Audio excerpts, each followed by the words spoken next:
Hello everyone, welcome to MzansiOz Diary. My name is Connie. If you're new here, you're very much welcome.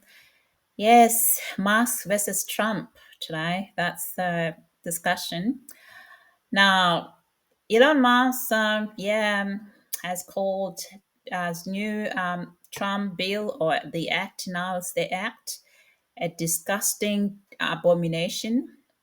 Of course, Trump fired back. He fired back hard. But this isn't just about, billionaire beef. This is about the war inside this conservative movement in America. And this could actually change the future of American politics. This bill, which is now an act, it's called the One Big Beautiful Bill Act, OBBBA Act. It's actually a sweeping bill that's slashing electric vehicle subsidies, tightening immigration, and boosting increasing the fossil fuel jobs. So Musk went nuclear, saying it kills the innovation, it chokes off global talent, and adds about 2.5 trillion to the deficit, to US deficit. Well, let me translate to you. It's everything Marx hates about old school politics: centralized, protectionist, and backward looking. All right, this is Elon Musk. Now, this isn't just about policy, it's two visions of America going head to head in the conservative movement. So Musk represents the techno-futurist, tech futurism side. That's Musk, Elon Musk, tech futurism, and that means that open borders for brain power, for EVs, for AR. Have AR, say surveillance everywhere, and Mars colonies. That's how he believes. He believes in this kind of stuff. Him and Peter too, as well. So now, and then you got another, the us, which is that Trump leads economic populism.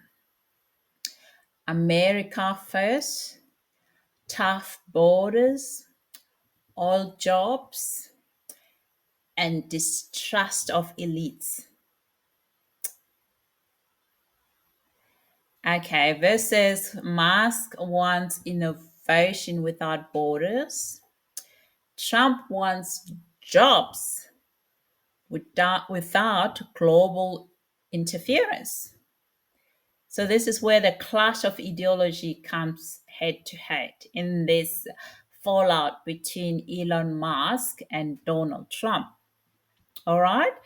So the fallout, it's about, it's really savage. The gloves are off. When we say the gloves are off, really off now. Yeah. So now Elon Musk has backed calls for Trump's impeachment. Trump has threatened SpaceX contracts, big, massive. So the MAGA, the nationalist movement, but run by the leader Steve Bannon, are calling, Elon Musk a traitor, and they are calling for him to be deported. I don't know where they'll deport him to. Maybe Canada, not South Africa. They better deport him to Canada. Anyway, so the market shook. The Silicon Valley panicked. Panicked to the level that Tesla stock dropped by 14%. So the donor for GOP is splitting, right? That's splitting. Because America, the elections in America is about money. If you got money, you got influence, you're really sure to win election. You've got people are backing your election. All right. So that's also a problem about the American politics itself, that people like Elon Musk can buy themselves an election. And that's why I said to South Africans that we're going to make sure that no money people donate to an election. That election in South Africa needs to be reforms. So you don't have this stuff that's going on in America. But anyway, this is America. This is how things have turned out at this stage. Now, the feud also redefined the Republican Party. Will it be party of innovation or the party of industrial nostalgia in this feud? So if Musk starts backing a new candidate or building his own movement, the Trump might not just lose a friend, he might face a real political rival. So that's the thing, especially in the midterms than other when things are moving on. All right. This thing isn't just Musk versus Trump. It's the future versus the past, tech versus tradition. The battle lines are drawn. So, yeah, this has also come to the reason why I said to you, South Africans, should not allow SpaceX in South Africa. This man is unhinged. When we say he is so unhinged, Elon Musk is so unhinged. I mean, on top of that, he made some allegations about Donald Trump being involved with Epstein. Now, play a video of those allegations that he's made about Donald Trump and said the file of between Donald Trump and Elon Musk. During a press conference in the US, a formerly key political partnership is imploding in spectacular fashion tonight as a bitter war of words develops between Donald Trump and Elon Musk.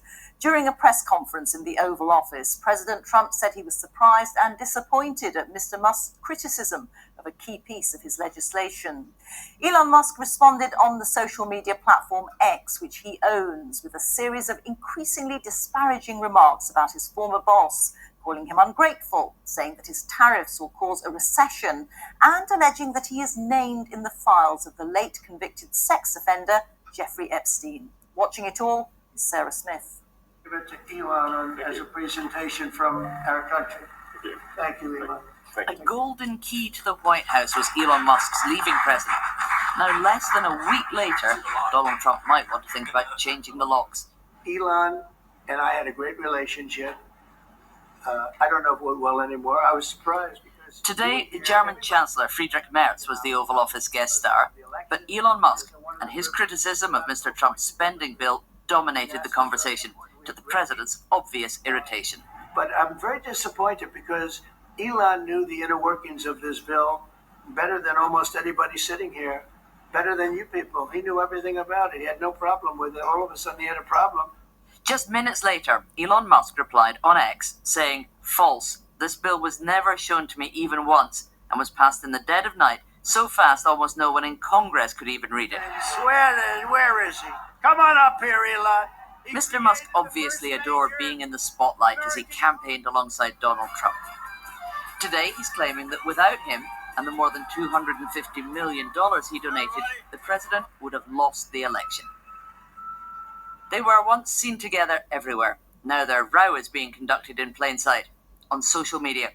Mr. Trump on Truth Social upped the ante with, "Elon was wearing thin. I asked him to leave. I took away his EV mandate that forced everyone to buy electric cars that nobody else wanted, that he knew for months I was going to do, and he just went crazy." Musk called that an obvious lie, and then really escalated the abuse, suggesting Donald Trump has withheld files related to Jeffrey Epstein, who was arrested on charges of sex trafficking and died by suicide in jail, because he's named in them. Mr. Musk tweeted, time to drop the really big bomb. Donald Trump is in the Epstein files. That's the real reason they've not been made public. Have a nice day, DJT. Mr. Musk and his chainsaw were brought into government to aggressively cut government spending. A pointless exercise, he thinks, if President Trump will blow all the savings on tax cuts in his spending bill. I was disappointed to see the massive spending bill, frankly, which increases the budget deficit, not just decrease it, and undermines the work that the Doge team is doing. Which is that one? Donald Trump is now suggesting the easiest way to save money would be to terminate Elon Musk's billions of dollars in government contracts and subsidies. It was probably inevitable this bromance would turn sour, but no one expected it to go this bad, this fast. We'll be speaking to Sarah in a moment, but first, our business editor, Simon Jack, is here. Simon, Elon Musk, known as the world's richest man, is he still? He still is, but blimey, this has been an expensive foray into politics. I reckon Tesla shares are down 14% today, mainly on that. According to people out there, they don't think that Doge did anything but in fact increase the costs of legal costs when they actually dismiss people who shouldn't have been dismissed. And other stuff. So it depends who you speak to. But anyway, it's in the cost, the $1 trillion, added $1 trillion to the deficit, Americans' deficit. So yeah, the civil war is within the conservatism and the libertarian cycles. The Peter Thiels and Elon Musk and all of them are under this libertarian cycles. And the tech futurism and the tech futurism and the global talent, it's around that. But versus the economic nationalism and populism. Economic nationalism, populism is Trump conservative ideology. And then versus on the same right side, you have this libertarianism, which is tech futurism and this global talent. So this is the colliding of these core issue around the tech futurism and global talent, which are very much adjacent to libertarianism. So the core values of these tech futurism is that they want to have an open borders for high skill immigrations. This is what you're seeing in South Africa for the DA.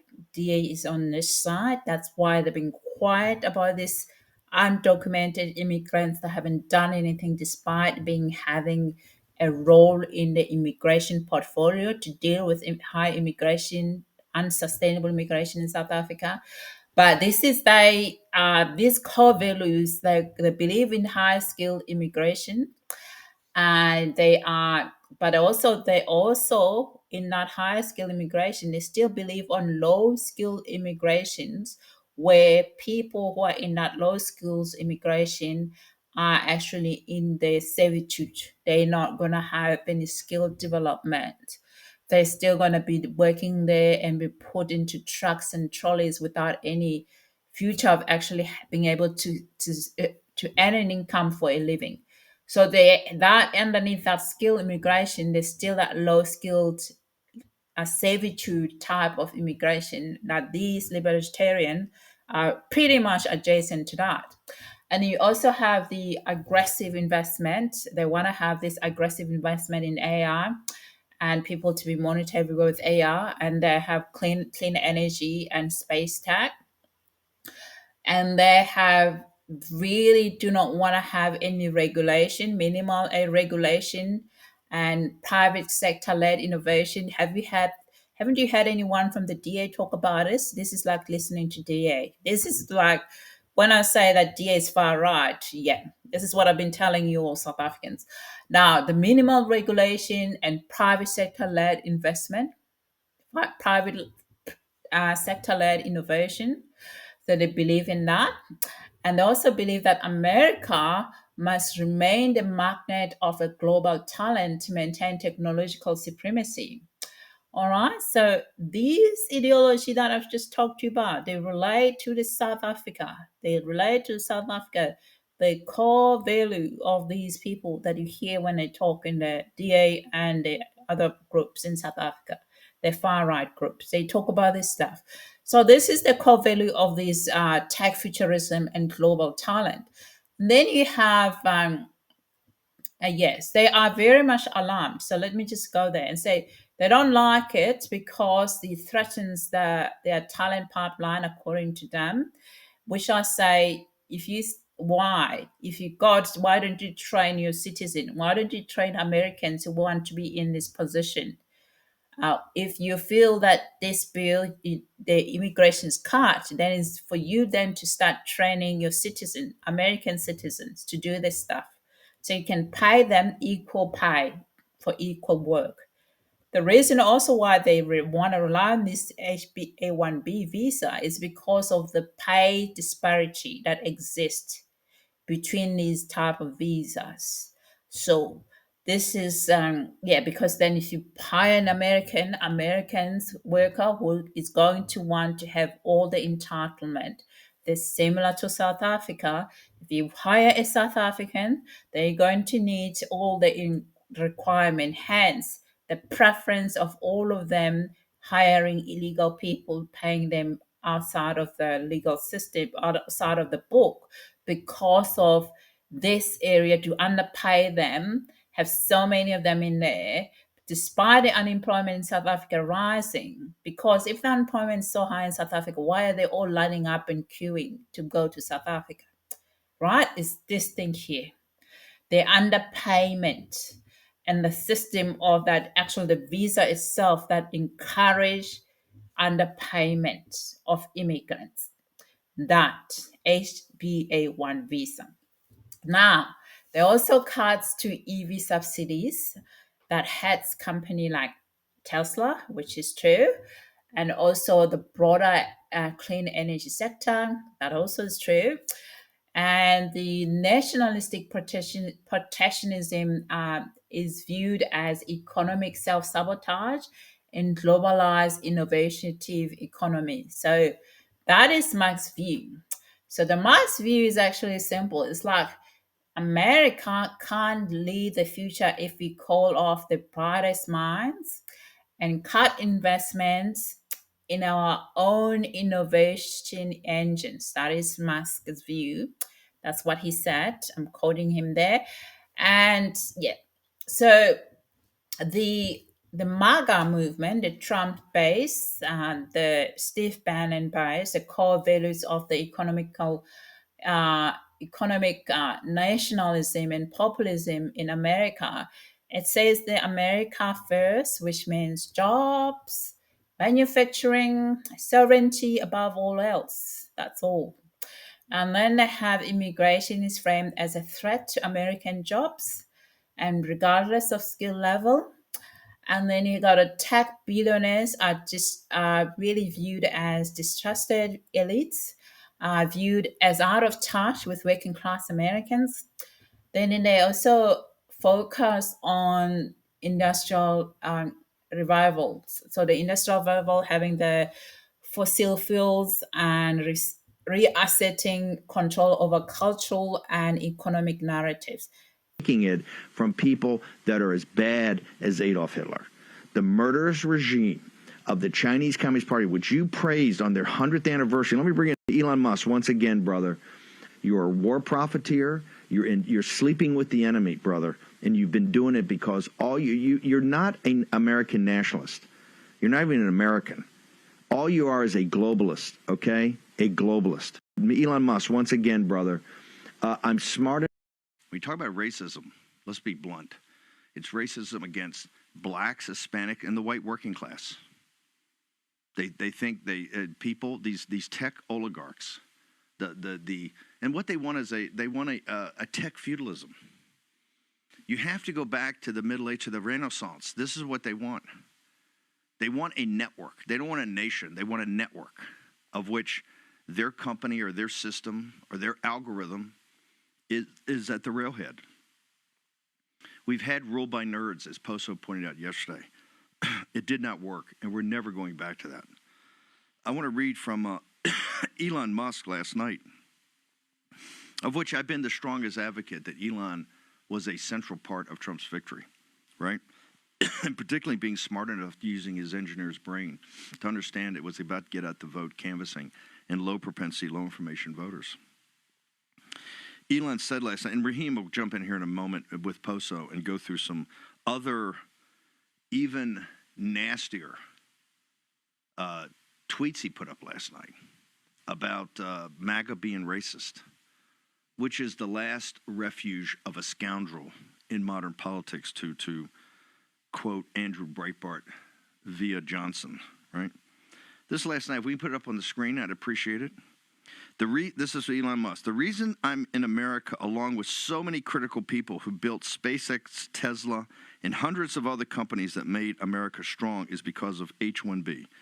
Take a big step back and F yourself, all caps, in the face.